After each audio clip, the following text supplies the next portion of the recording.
Hey, yo, Peanut Boy! I have seen Trouble with the Curve many times. My dad's a big Clint Eastwood fan. I have watched a lot of baseball movies. It's a good intersection there. And it's like sort of a fun movie. It's funny. It has some good one-liners. Justin Timberlake and Amy Adams are there. And unlike Moneyball, which came out the previous year, this movie is anti-nerd. I actually only realized that these movies came out in consecutive years while I was doing the research for this video. And it's kind of weird. Is Trouble with the Curve supposed to be a response? I don't know. It feels like it is. Anyway, I went back and watched Trouble with the Curve because, well, I am about 3 months into a 12-month rehab from Tommy John surgery, and I finally feel like I can watch at least fictional baseball again. We're going to start with what is maybe the least noticeable part that still sticks out to me like a sore thumb, which is the misuse of baseball jargon. The words and phrases are correct, but the use and the context and the feel of the whole thing just isn't. And it's really going to seem like I'm picking on Amy Adams' character here, but I'm not. I am picking on the writers who wrote the lines that she had to read. Let's start with the scene about the no-hitter. Amy Adams is on a date. She overhears the waiter saying Higher Jurgens threw a no-hitter. She asks sort of in disbelief, and the waiter says, He was blowing people away. She responds, I doubt that. He's a sinker ball guy, lives on the corners, yada yada. The scene is meant to establish that Mickey knows a lot about baseball because she is the daughter of Gus Lobel, who is a great scout. However, this sort of just comes off as a really dickish thing to say. It's entirely possible that the guy was just blowing hitters away if he didn't let up a hit for 9 innings. And Mickey is talking about a game that she did not watch at all. So she doesn't really know. Maybe his velo is up and he was blowing guys away. There's no way she would know that. I also went back and looked up some numbers on Higher Jurgens. He threw twice as many four seams as sinkers, and he threw roughly league average velo.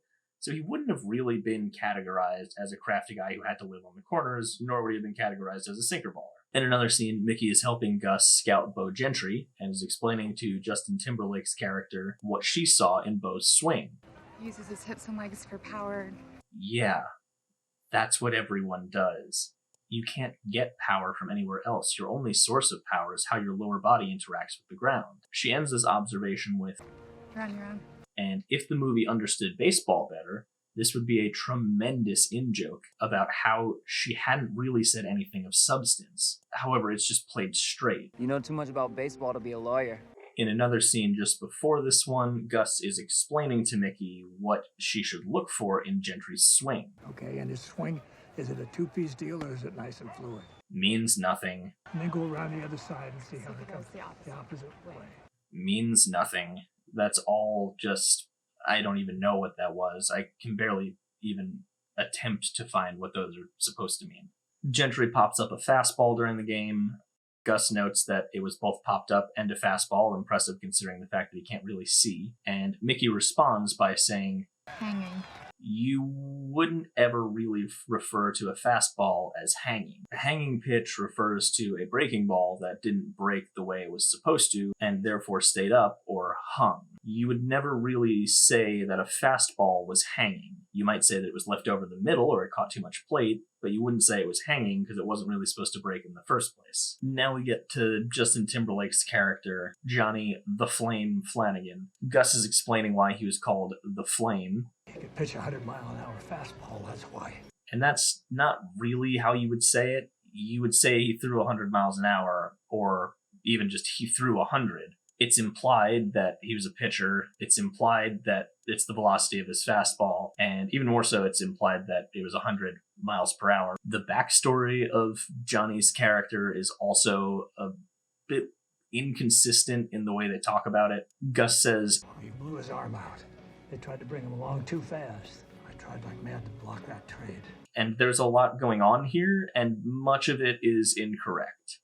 Let's go to Johnny describing what happened to him to get the full picture here. So they used me a lot.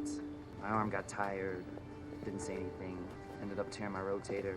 And for what it's worth, this description here is actually probably the most baseball accurate thing in this entire movie. Why didn't you say anything? because I was afraid if I did, they'd find somebody else.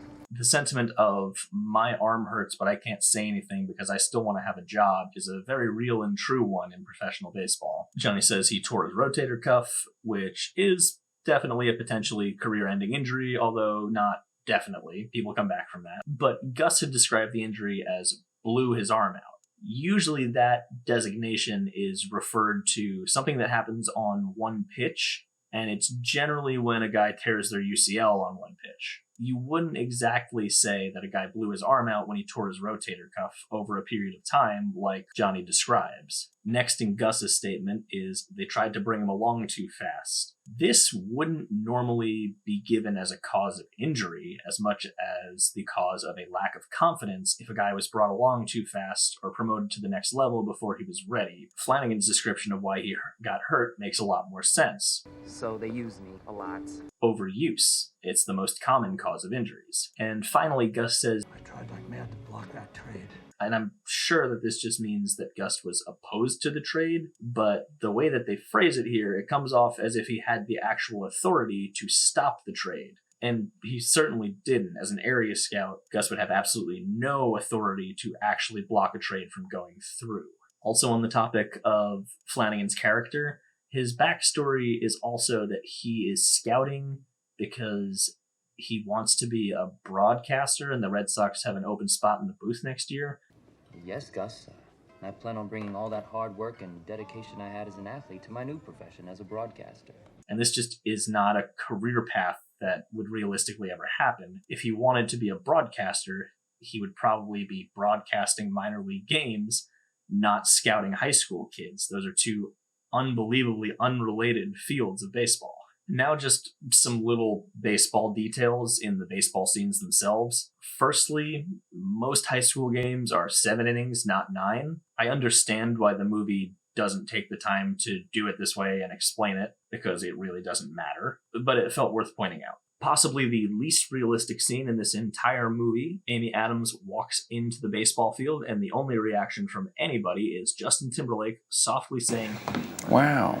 Here is a more faithful recreation of what that scene would have sounded like in reality. You get the picture? After the scene with the workout at Turner Field, where Rigo absolutely dismantles Gentry, the Braves GM says that they should offer Rigo a contract. And he's gonna need an agent. Which isn't true. I've played with tons of guys in the minors that haven't had agents. I didn't have an agent the first time I went through the MLB draft. And even at least one guy in the MLB doesn't have an agent. David Robertson just represents himself in his negotiations. So Rigo would certainly not have actually needed an agent. Gus then says that Mickey could draw up some papers for it, which would be entirely unnecessary because every minor league contract is completely identical. We all sign the same one as soon as we enter professional baseball.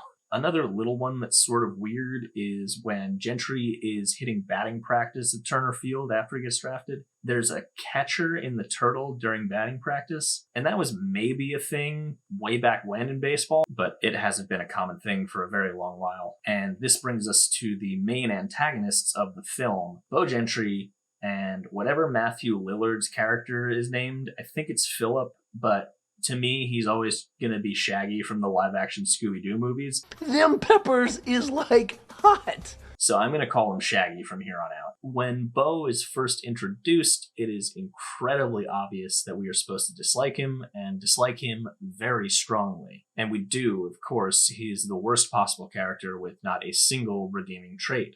I'm hitting homers, I'm signing endorsement deals, I'm banging chicks. And in case that wasn't enough, his dad is also the worst, in case he didn't get the point. You want an autographed picture, Bo? He signs for every game. These people probably do exist. Fortunately, I've never encountered anybody personally that was this bad. Close, but not this bad.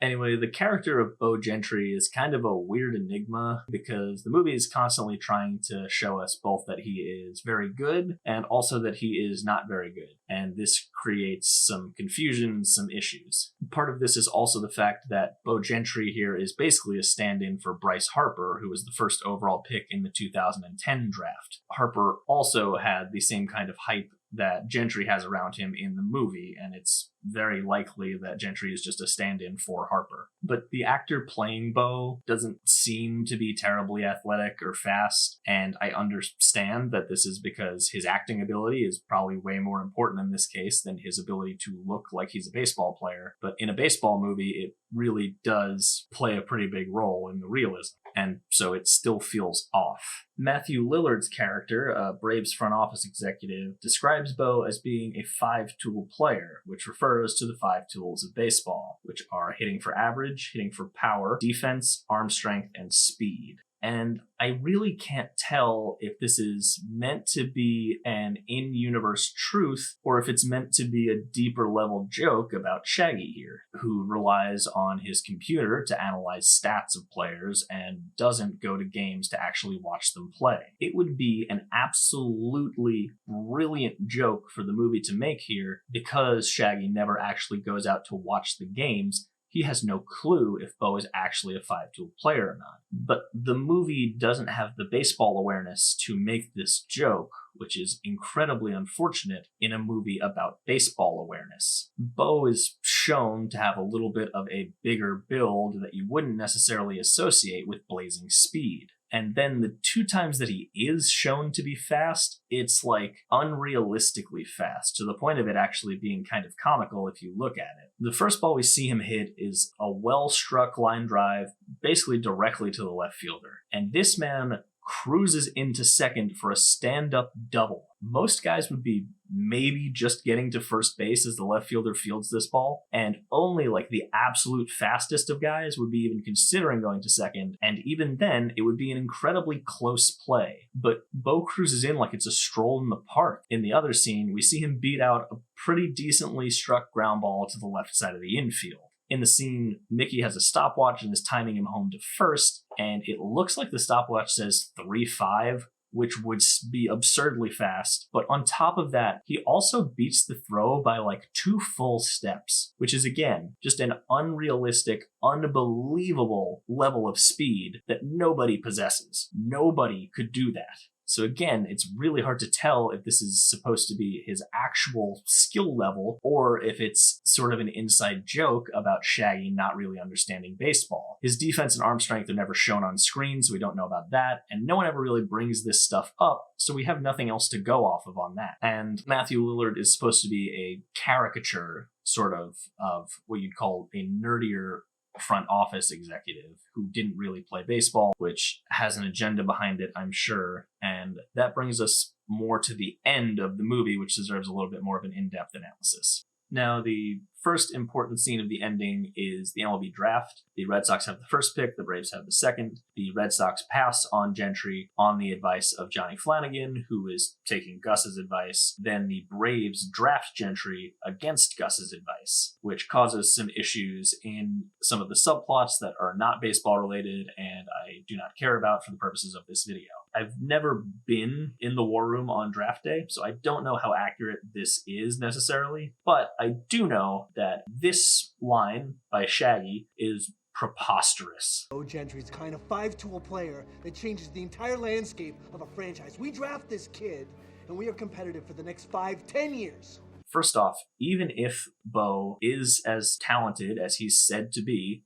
and he pans out, which is not a guarantee, he wouldn't be in the MLB for several years, 3 at an absolute minimum, especially since he's still in high school. He's 18 years old. As soon as he enters pro ball, will immediately be playing against guys who are older and have a lot more experience than he does. The whole movie kind of treats Bo getting drafted as if he's going to go directly to the majors, and that's, maybe how it works in the NBA or the NFL, but the skill gap between professional and amateur baseball is so great, and that's what necessitates the several different levels of the minor leagues. Even if Bo is an extreme outlier, like Bryce Harper, who he's a stand-in for, or Mike Trout or Juan Soto, even those guys took 2 to 3 years to get to the majors. Secondly, baseball is not really a sport where one star player can carry you through to the playoffs several years in a row. There's just too many moving parts to the game. Generational players in other sports might be able to carry a mediocre team to the playoffs year after year, but that's just not how baseball works. Case in point,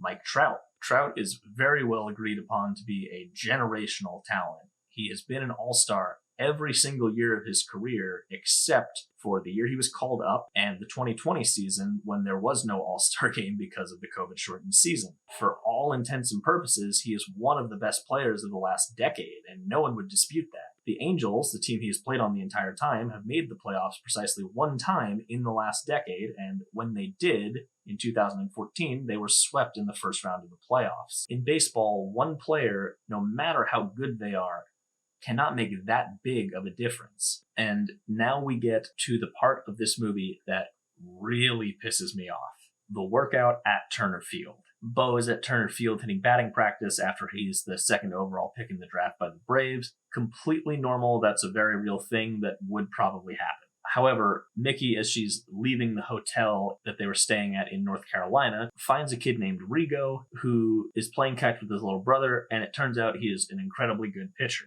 Mickey calls John Goodman, the scouting director of the Braves, who made her go help her father in the first place, and insists that she is allowed to bring this kid into a professional workout. And John Goodman's character is doing a lot of work here to try to anchor this scene into reality, because in reality, there's absolutely no way any of this would ever have been allowed. I just can't parade him out on the field and let him pitch. There's absolutely no way that you would just let a random kid come in and pitch against a kid you just drafted second overall. There's 0% chance that would be allowed.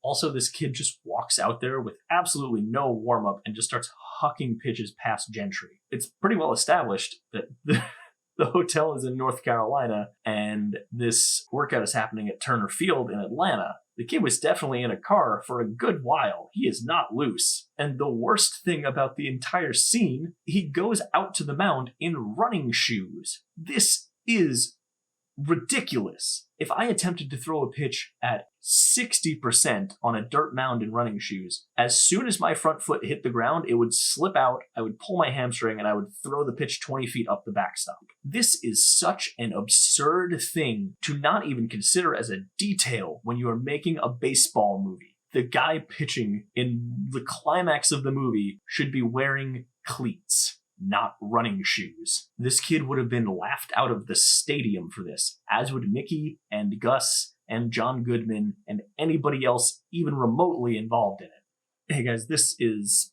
Editing Tom. You can tell because I have a different shirt on and I'm wearing headphones. Somehow, in both the writing of the script and the recording of the video, I completely forgot to talk about Clint Eastwood saying, That's known as trouble with the curve. The movie treats it like it's this huge, like, mic drop moment, and it just falls really flat for me because that's just not a phrase that I've never heard anybody say that. It feels like one of those memes where there's a movie where the title is never stated in the movie and someone makes a fake quote about it like this. Hey, Paul! Patrick, it's you! You're the American Psycho! That's what this scene feels like in the movie. It feels like it shouldn't be a real line, and yet it is. It is a very real line in the movie. Also, you should definitely not tell a hitter who was just drafted second overall what pitch is coming, which is what happens 7 times in a row in this scene. I understand that half of them are curveballs, which the point is he can't hit them, but the first 3 or so are fastballs. Start with the fastball. I can guarantee you if you tell a hitter who is that caliber of player that 3 consecutive heaters are coming, he is not going to just swing through them. He is going to hit them. He's going to hit one of them at the very least, especially since it's shown throughout the movie that he has no problem hitting fastballs. I'd be all over the heat. Come with the off-speed stuff. The curveball is maybe a different story. I've certainly played with guys who had an off-speed pitch that was so good that they could probably have told the hitter it was coming and the hitter still wouldn't have had any chance. I'm going to let that part slide, and that's kind of the whole point of the movie. And I know what you're thinking. You're thinking, Tom, that's the entire point of the movie. Nobody knows that Bo isn't that good because they haven't gone to see him play. And ha, you've fallen into my trap, you idiot, because that brings me to my final point. If Bo Gentry was being considered to be the #1 overall pick of the draft, the stands at those games would not have been filled with parents and a few old area scouts. There would have been multiple scouts and cross-checkers there from every team to see him play at some point. There would have even been scouting directors and possibly even GMs of teams with very high picks there to see him play. Hell, Shaggy even spells it out. This year's draft pick was going to be based on what you heard and what your daughter, a girl, saw? That's a sexism. And the answer is no. Of course they aren't going to trust what Gus saw and what his daughter saw. They shouldn't. Every single person in the room in that scene should have seen this kid play at some point if they were planning on giving him millions of dollars as one of the highest picks in the draft. The decision certainly wouldn't be trusted to a single scout, especially one that the higher-ups in the organization had doubts about like Gus, or one that was completely brand new to scouting like Johnny Flanagan. And this leads full circle to the movie kind of trying to be the anti-Moneyball. Moneyball is very much a movie showing that baseball had changed and the traditional way of scouting players had failed and become somewhat obsolete. And the actual events of Moneyball occurred all the way back in the early 2000s. Trouble with the Curve is about how the modern ways of scouting players failed and the old school ways picked up things that the modern ways didn't. The movies were released in consecutive years, Moneyball in 2011 and Trouble with the Curve in 2012, which does kind of make it feel as if it's a response, especially since the sentiment in the baseball portion of Trouble with the Curve is the precise opposite of the sentiment of Moneyball. Honestly, when I set out and started writing the script for this video, this was not the conclusion I thought I was going to come to, but the more that I have read through this and watched the two movies, the more it seems like that's definitely what it is. Obviously, I'll never know. I don't think the director ever specifically stated that, but it really, really feels like it. And that brings me to the true irony of Trouble with the Curve. Shaggy was right the whole time. Despite Matthew Lillard's character being wrong and getting fired in the movie, which, for the record, is absurd. You would not fire a top front office executive for a kid taking 7 bad swings in batting practice. But despite Shaggy being wrong here and losing the movie, overall, since the movie came out, baseball has moved much closer to the technological side of the spectrum than it has to the old school side. Now, as a matter of fact, you would know that a guy like Bo Gentry couldn't hit a breaking ball without ever having to go see him play, especially given the amount of data that's available today about college and even top high school players, given the prevalence of showcases now. There is way more emphasis on the measurable aspects of performance, and many teams do draft off of a data-driven model that takes into account what they think will make guys successful at the next level. And John Goodman's character spells this out 10 minutes into the movie. You know, they got a special program now that can calculate a player's stats, and based on the competition he's seen, tell you whether or not he's ready for the next level. Do you believe that? That is exactly how it works. Teams, at least smart teams, have models for everything. How your changeup or how your swing path will play at higher levels and what you need to improve on in order to reach those levels and perform well at them. Hell, either my senior year of college or the year right after, the Houston Astros completely eliminated the job of the Northeast Area Scout. They decided that a computer could do that job just as well as a person, just like Matthew Lillard's character in this movie. This is not to say that baseball has moved entirely away from old school methods, because they certainly do still have value. Many teams still use a mix of both, and a lot of players will tell you that the teams that do use a mix of both are usually the best, and usually are the best at developing players. But the movie is basically doing a Civil War reenactment as the Confederacy here. Oh, way down south in the land of traitors. The battle wasn't over when the movie was released, but it was shortly afterwards, which means the movie itself aged pretty poorly pretty quickly. The movie is unfortunately wrong about most of the things it tries to say about baseball, and also a lot of the baseball scenes themselves are pretty inaccurate. And really, this is because I don't think the movie is that much about baseball. Baseball is just the coincidental setting of the movie. It's just kind of a weird rom-com with a subplot about how nerds are bad and Clint Eastwood is cooler than them, even if he can't see. Hey, me again, sorry. I forgot another major plot point, and that is Gus and Mickey's strained relationship. And that is another thing that baseball is tangentially related to, but not directly related to. And again, I'm not entirely sure how I missed that part, but I managed to somehow. Okay, back to the video. And honestly, the movie itself is fine. It's funny. Clint Eastwood and Amy Adams have some really nice moments. It's got some tremendous one-liners. Well, what are you fellas staring at?